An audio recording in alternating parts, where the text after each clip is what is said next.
Good morning to you, wherever you are watching us from. This is Wake Up News on Globe TV. I am AWUSI. Let's begin with our top stories. Coming up in the 40 minutes package, suspended Chief Justice Gertrude Saki Tokono has declared that she will not resign despite facing an impeachment process initiated under Article 146 of the 1992 Constitution.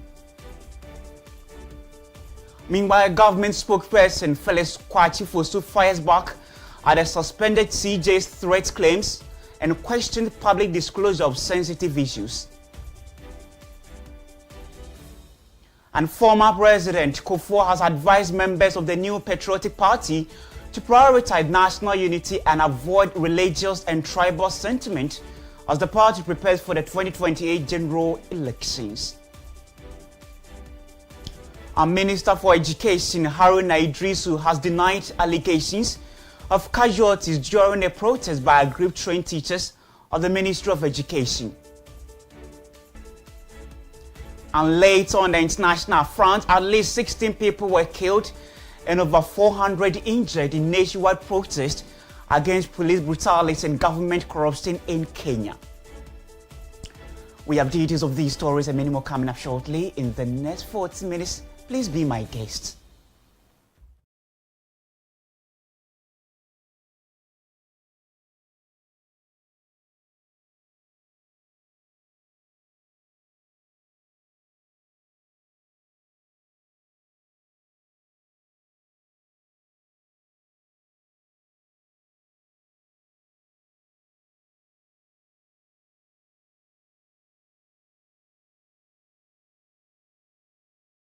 On our socials on Facebook and on TikTok at Globe TV. Please join us with your thoughts and comments this morning. Suspended Chief Justice Gertrude Saki Tokono has declared that she will not resign despite facing an impeachment process initiated under Article 146 of the 1992 Constitution. Now, speaking at a press conference in June 25, she declared the process as opaque, bizarre, unfair, and biased, alleging that the committee tasked with the investigation here is not impartial. Justice Tokono emphasized that resigning would wrongly imply guilt and legitimate what she considers a flawed process. If false claims are made against a judge or commissioner or other public office holder, subject to Article 146 proceedings, just to achieve a political agenda, the solution cannot be to resign or voluntarily retire out of frustration, pressure, or fear. You would only subject yourself to two cruelties: a judgment based on false claims and loss of everything you have worked for. It may well be that the efforts being made are intended to frustrate me so that I resign, so that the architects of the scheme can go back into the media and say that the wild and unfounded allegations were not defended because they were true and I had no defense to them. As Chief Justice of the nation, who has been given the privilege and obligation to lead administration of justice, I should not turn tail and run when I know the implications of not defending false and unwarranted charges. If I resign under these circumstances, I will be saying that this flawed, unknown, and opaque process is acceptable. It is not. Finally, let me respectfully say that the current bizarre proceedings I have brought to your attention present a twist to our nation's democratic journey that we all ignore at our own cost. My humble view is that Ghana has come too far in the 33 years of the Fourth Republic not to be concerned about the unconstitutionalities that have been designed not to affect just me personally as Chief Justice, but all judges and public. Meanwhile, government spokesperson Felix Kwakye has addressed concerns raised by the suspended Chief Justice Gertrude Torkornoo regarding her alleged threats to force her resignation. Justice Torkornoo had revealed that she received threats aimed at pressuring her to step down amid an ongoing inquiry into her petition seeking her removal. However, Felix Kwakye has suggested that the suspended Chief Justice should utilize appropriate institutions to report such threats rather than publicly airing her concerns. In terms of confidentiality, the President has acted strictly in accordance with the Constitution. At no point in time has the Presidency put out anything in any way, shape, or form that remotely resembles any of the contents of the petition. And the only communication that has gone out on this matter have been about the steps that the President has taken in accordance with the 1992 Constitution, Article 146 to be precise.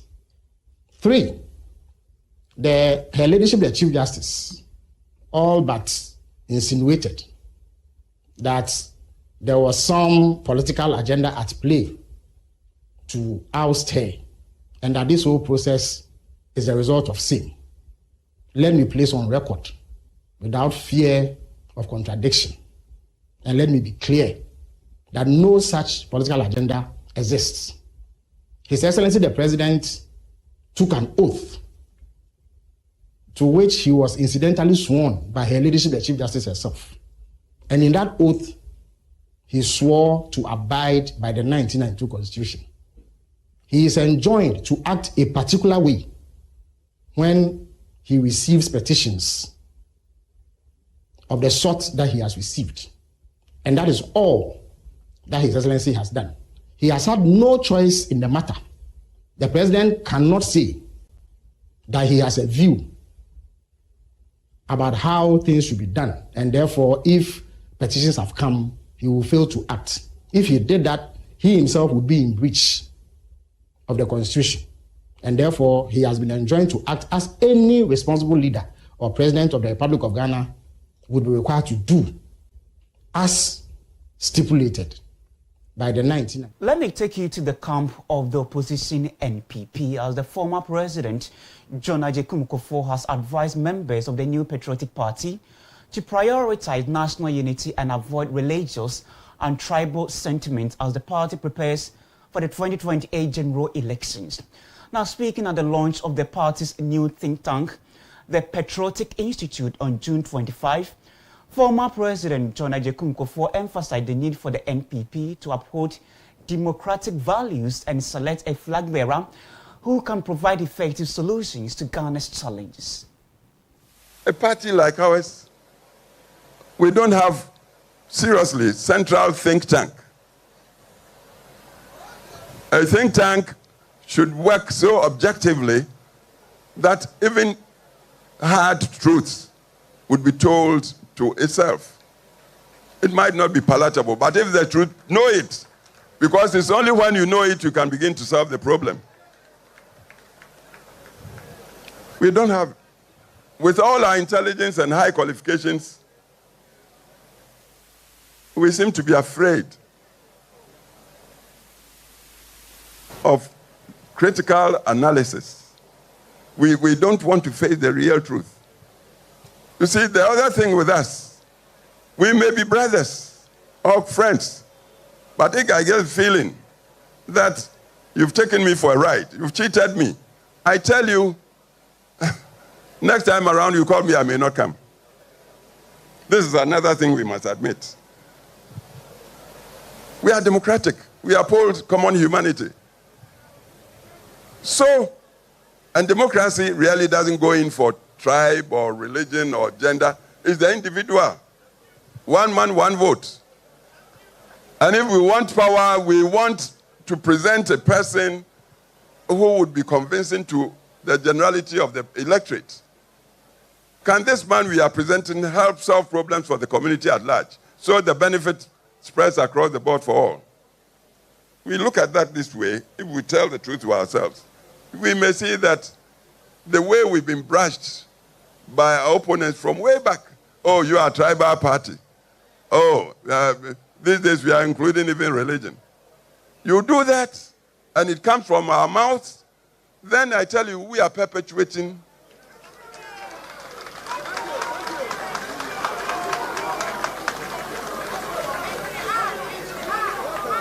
Kukrudu. What we should be doing to get out of we are in a rut, a chasm, a deep gorge we've been put in there. If we do not change our minds and do not think critically, and then seek solutions through heart. The Ministry of Gender, Children and Social Protection is urging stakeholders to join forces to combat human trafficking in Ghana. Now, speaking on behalf of the ministry, during a commemorative event for the World Day Against Trafficking, Dr. Afisa Zakaria emphasized the need for collaboration to protect vulnerable individuals and uphold perpetrators accountable, and highlighted the government process in fighting human trafficking.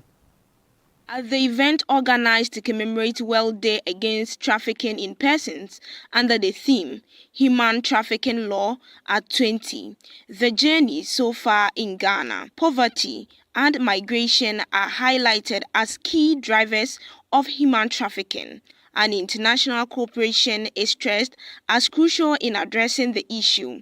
Speaking on behalf of the Minister of Gender, Children and Social Protection, Dr. Agnes Na Momolate, the Chief Director of the Ministry, said the Ghanaian government has made progress in fighting human trafficking, including enacting the Human Trafficking Act and increasing funding and training for law enforcement agencies. To further combat human trafficking, the ministry urges raising awareness, strengthening laws and policies, supporting survivors with trauma-informed care, and collaboration among government agencies, civil society, and communities. She added that there is a pressing need for shelters catering to adult male victims, noting that by working together, the government and stakeholders can effectively address human trafficking and provide support to those affected. Ladies and gentlemen, each year Ghana joins the rest of the world in commemorating the World Day Against Human Trafficking,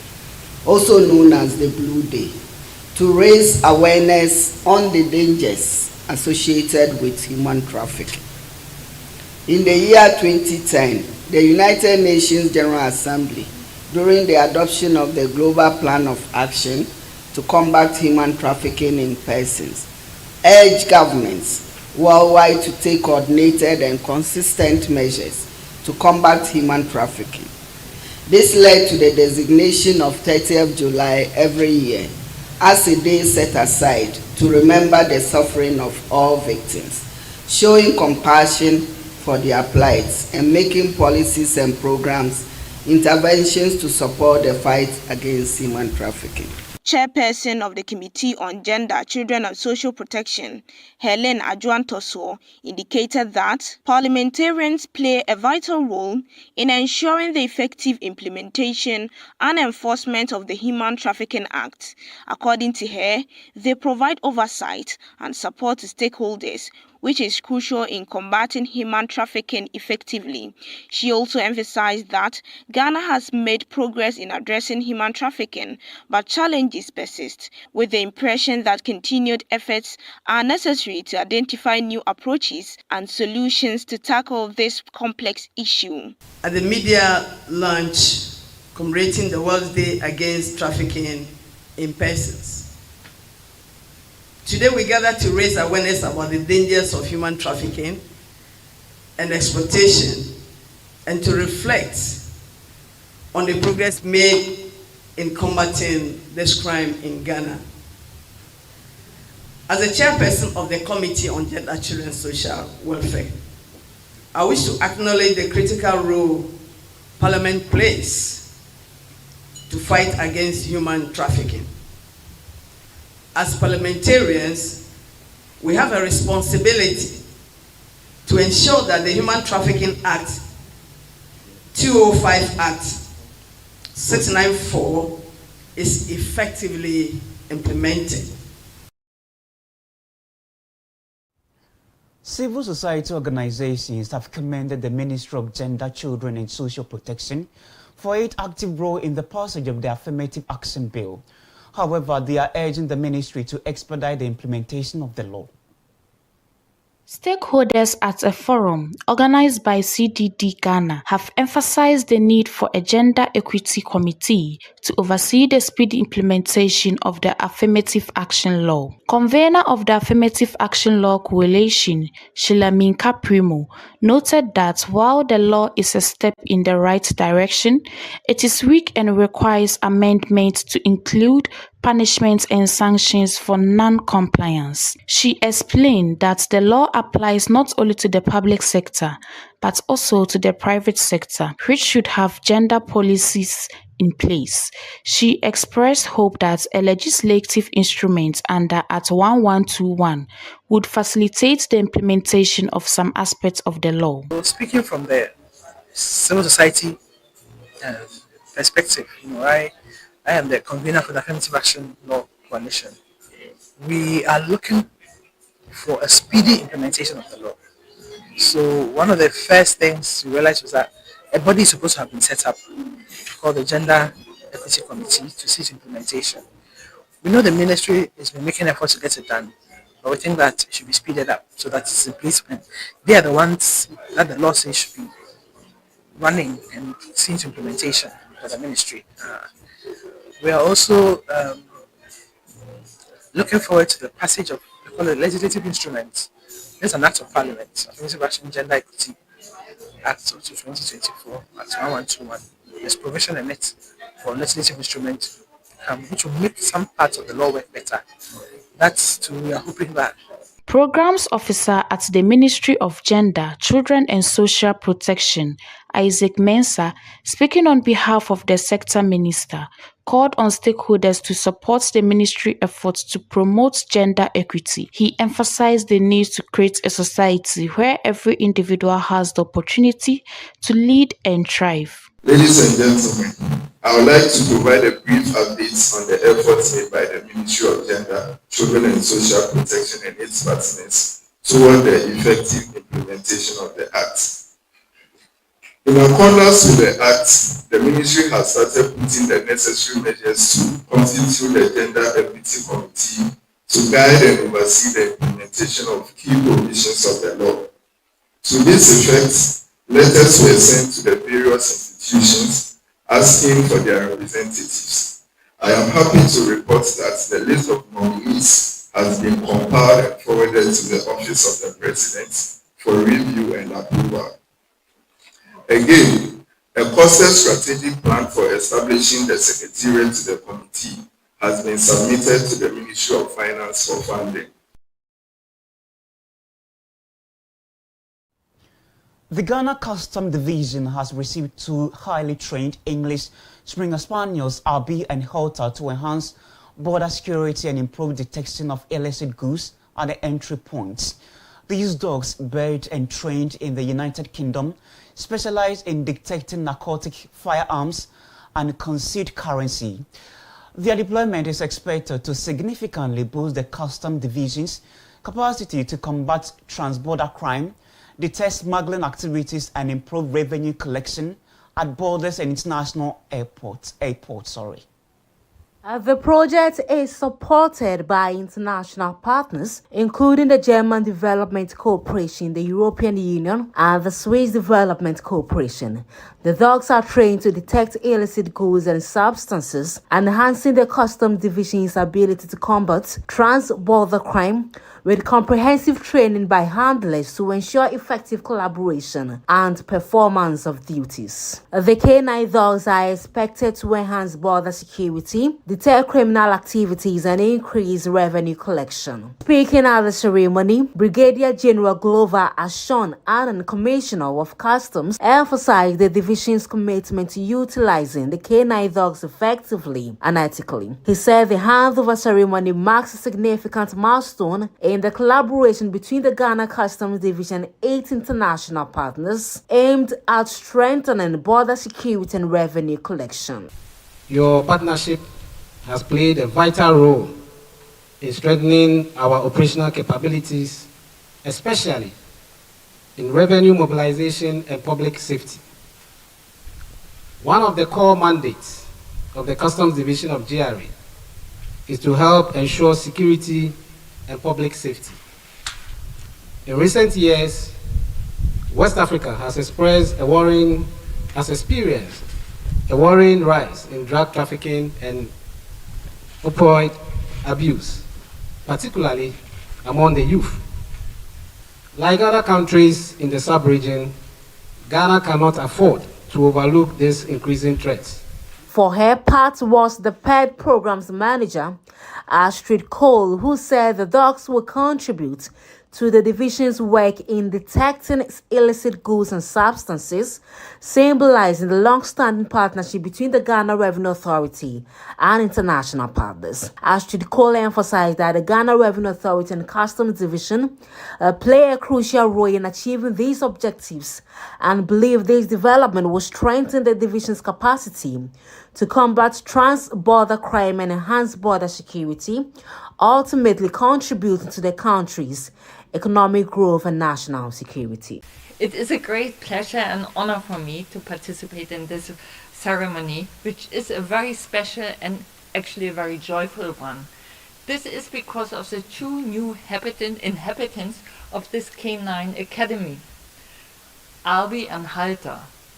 These are two English Springer Spaniels who shall contribute to the work of the Customs Division of the Ghana Revenue Authority and actually present a lively symbol of our long-standing cooperation. This handing over is part of our good governance program, PEAR, which stands for Participation, Accountability and Integrity for a Resilient Democracy in Ghana. We as GRZ implemented together with our Ghanaian partners, especially institutions from the government of Ghana, other state institutions on behalf of the German government, the European Union and the Swiss Development Corporation.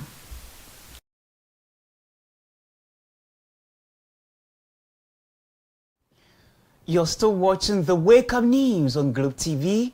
I am AWUSI. Coming up on the program, Minister of Education Harun Idris has denied allegations of casualties during a protest by a group trained teachers of the Ghana Education Service. Details wrap shortly. Don't go anywhere.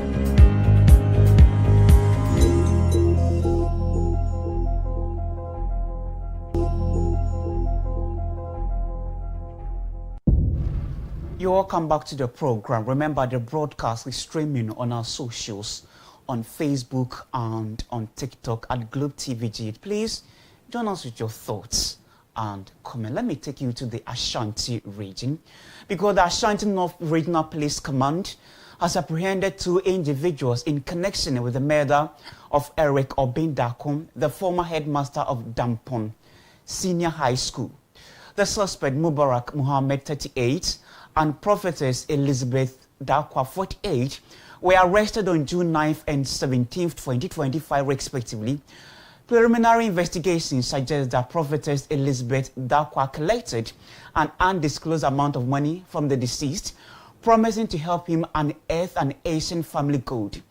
Under the guise of purifying the gold, she allegedly conspired with the Mubarak Muhammad and 3 others to abduct and kill the victim.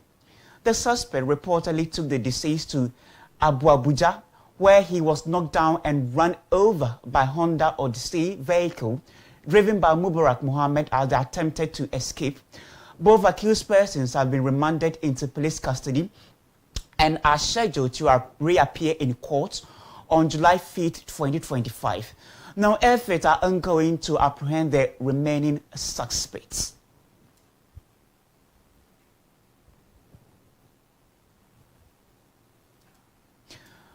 The Minister for Education, Haruna Idris, has categorically denied allegations of casualties during a protest by aggrieved trained teachers at the Ghana Education Service. The denial comes after Minority Leader Alexander Kwame Nafinyo-Marken claimed that there were casualties reported.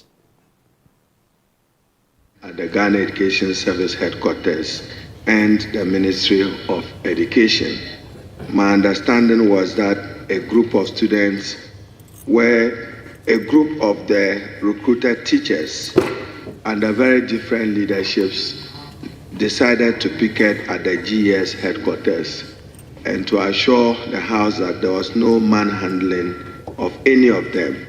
But regrettable that some of our countrymen and women who have subscribed to and are willing to contribute to the training of our citizens as teachers, especially those at the pre-tertiary level, do not have staff numbers and thus have not been paid their salaries.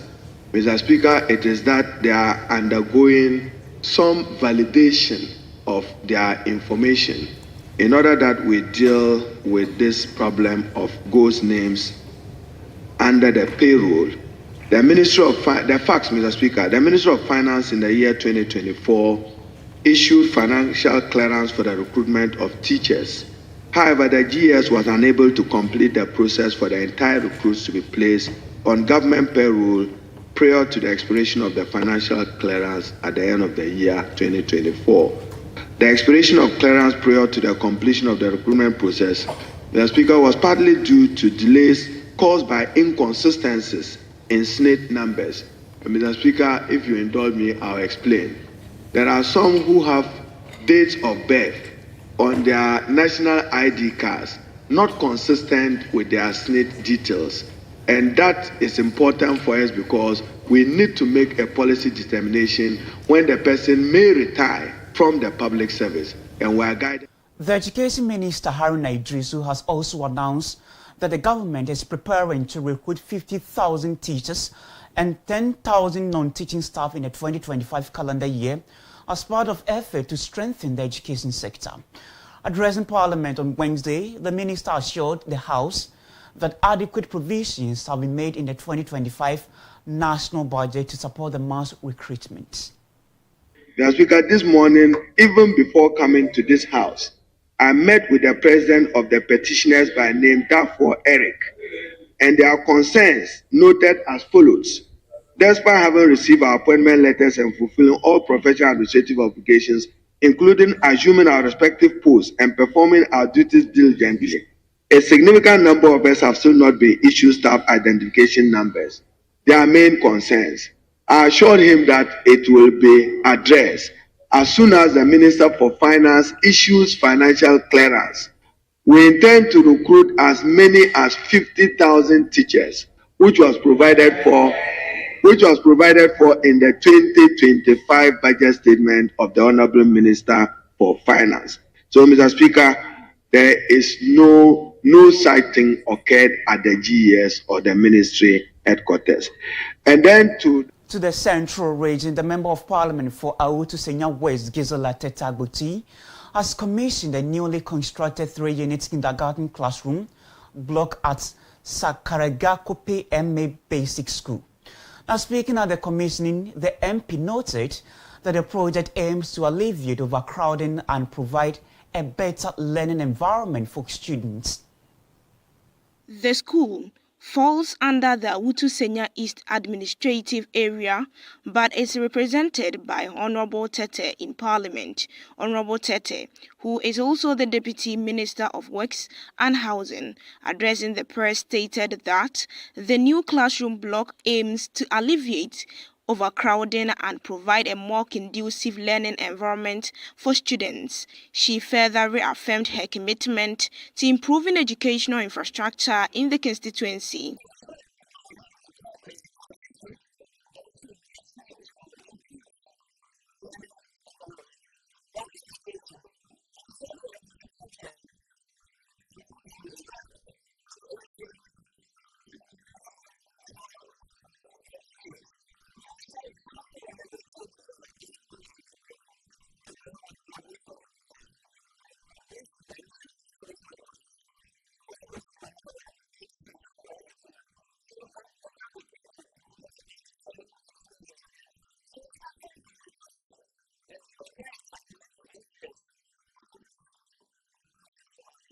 The Public Relations Officer for Education in Awutu Senya East, Mr. Emmanuel K. Asabre Arthur, highlighted the municipality's significant school infrastructure deficit, which has led to the adoption of a shift systems in public schools. With over 100,000 students and limited classrooms, he warned that if the situation persists, public schools may struggle to attract new students.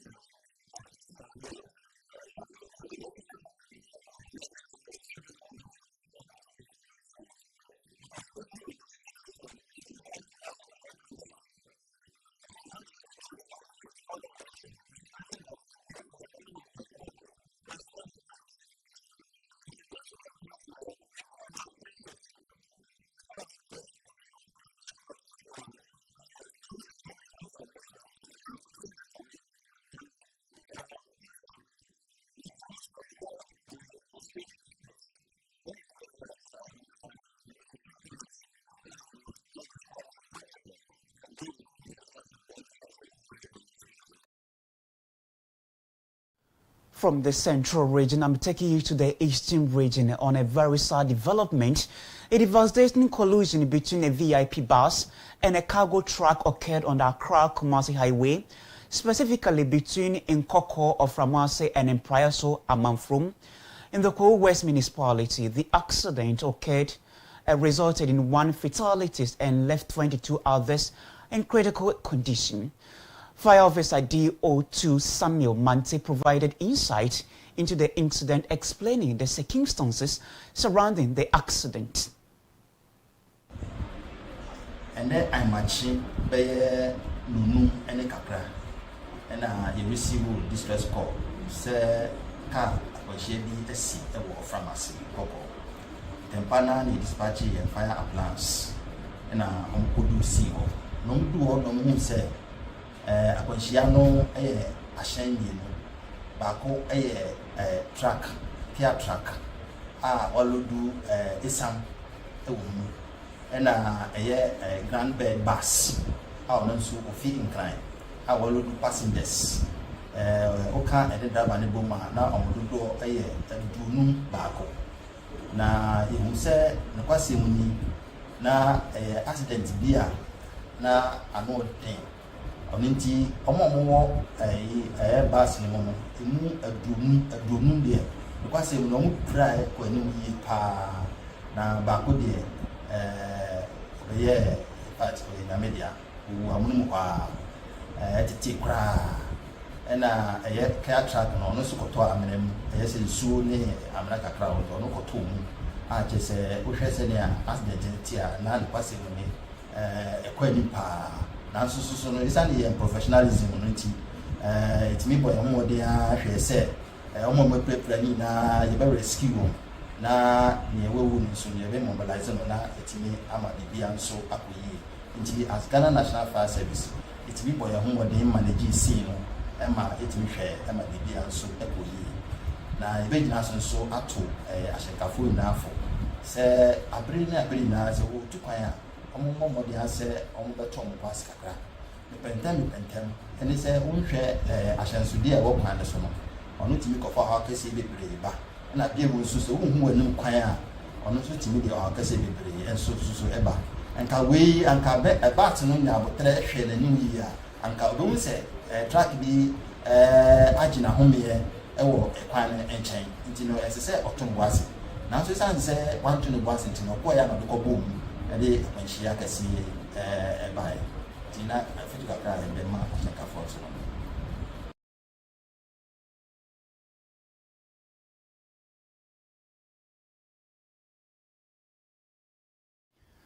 There was a sad development coming from the eastern region, but we have more local stories available on our website on globetvonline.com.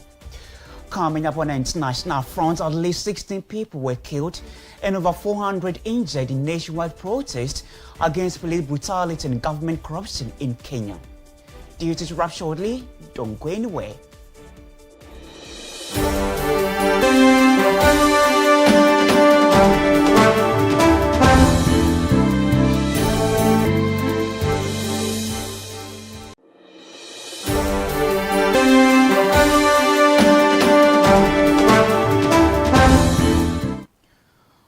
On the international front this morning, I'm taking you to the East Africa. At least 16 people were killed and over 400 injured in nationwide protests against police brutality and government corruption in Kenya.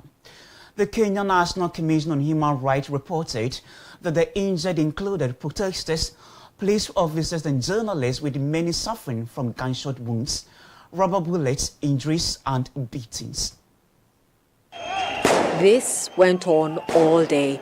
Protesters who came here to the Kenyan capital say they want to pay tribute to the more than 60 people who were killed during anti-government protests last year. Some are still missing. They blame the police. Selivina Mwihaki came early morning. She says she wants her voice heard. Every drop that is dropping like this, the whole nation, the whole continent, we are rising because we have said as the Republic of Kenya, we are done shedding blood because of power.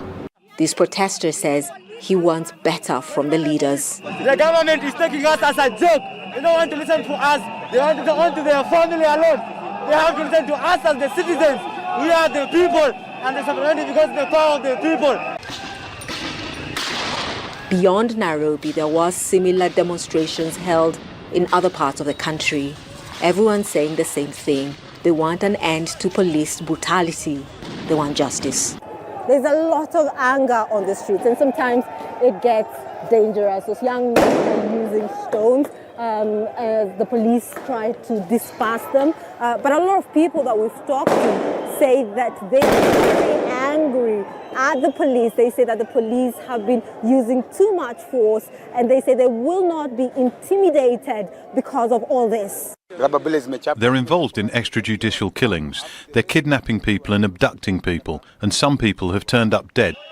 These protests have been heightened even more by the killing of a blogger and teacher who was tortured in a police station. He was arrested after he accused the Deputy Inspector General of Police of corruption. He has since stepped aside from his role, and other police officers who were at the station at the time have been charged. That was unfortunate development coming from the East Africa, specifically in Kenya. Let's take a recap of our top stories. Government spokesperson Felix Kwachi fires back at the suspended CJ's threat claims and questions public disclosure of sensitive issues. Meanwhile, former President John Agyekum Kufuor has advised members of the New Patriotic Party to prioritize national unity and avoid religious and tribal sentiment as the party prepares for the 2028 general elections. And at least 16 people were killed and over 400 injured in nationwide protests against police brutality and government corruption in Kenya. Well, that'll be for the bulletin. On behalf of the entire production team, led by Joan Abna McCaffrey and directed by Belinda Tete. Many thanks for watching. I am Bright AWUSI. Have a good morning and enjoy the rest of our program. See you tomorrow. Bye-bye.